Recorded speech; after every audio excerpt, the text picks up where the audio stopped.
brate, mikrofon, slobodno. Evo ga. Hvala ti što si došao večeras, brate. Hvala vama što ste me pozvali, dobroveče ljudi, veliki pozdrav svima. Večeras sa Com će se suočiti još jedan mladi freestyler po imenu Boker.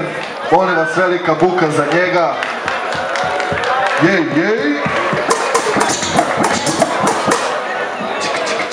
Okej, ajde vidimo ko će sada birat temu, brate. Nisi, brate, ti za to. Ajmo Tonac neka bira temu.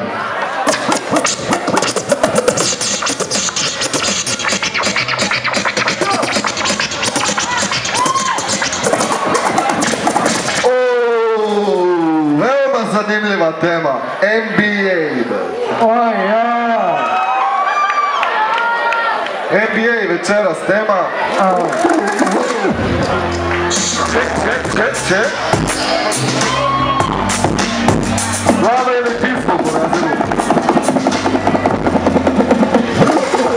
Glava, biraj, brate, hoćeš prvi ili drugi? To je prvi večeras, ajmo jedno. Back in the days kad sam teo da budem LeBron James, sanjao sam da bacam na koš i da pokidam koš kao Chris Bosh. Upadam odmah unutra, vidim da iz mene sada živri butra. Voli me kurac, idem do trojke, kidam i šipam poput Juri Bojke. Pogađam trojke odmah, zato sam stojako mi čortak zoa. I sada da vidim ruke gore odmah, šampioni sveta, Srbija parola.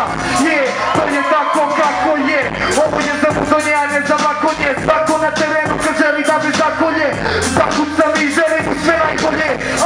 Brate, tu smo na terenu, nemoj se kućiti jer jebaću ti kevu. Nisam kućina i predstavljam ženu, molim da pikam vam se sve u svemu. Pikao sam 10 dina, evo me ovdje, mikrofon i bina. Brda rima dolazi iz glave, basket je moj život, dragi brave.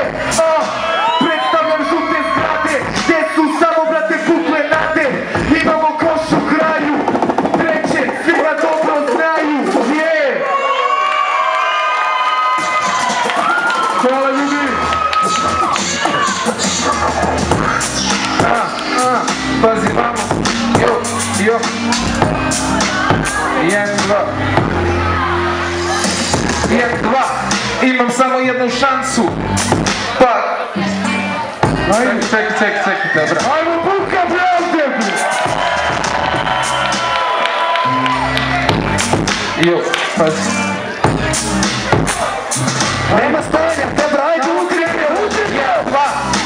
Jedna je šansa, pa gađam trojke, kao Kobe Bryant. Razumeš buraz, moj je teren. Možeš da se skloniš, jebaću ti kjeve. Razumeš buraz, gađam trojke, pa ljudi me pistaju dokle. 1, 2, samo te zaobiđem, priđem košu, ispustim se bliže pa skočim i lagano zakucam. Svi kažu da sam zajednom batica, to igram, to čitam. Jebeno u basketu, dribom se izađem u kraj i odem na teren. Ono svima, brate, jebi ga prvi mi kut, da bacam freestyle, ali kut je kut, i prvi ću se koliko da mogu. Co DNK, brate? Co DNK? Molim vas, jedna buka za